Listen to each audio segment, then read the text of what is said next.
方この林は下り山の調べ。ここから山同士の交渉が決裂し、山と山がぶつかり合うのです。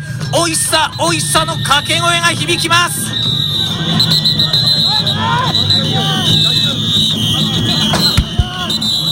まさに山ぶつけ。山根と西武がぶつかった。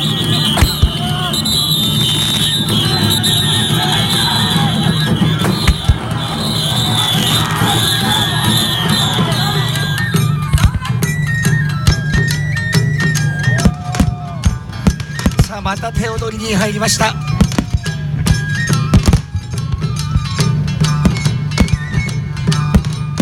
くねっと手が曲がります。まさに手踊りの真骨頂。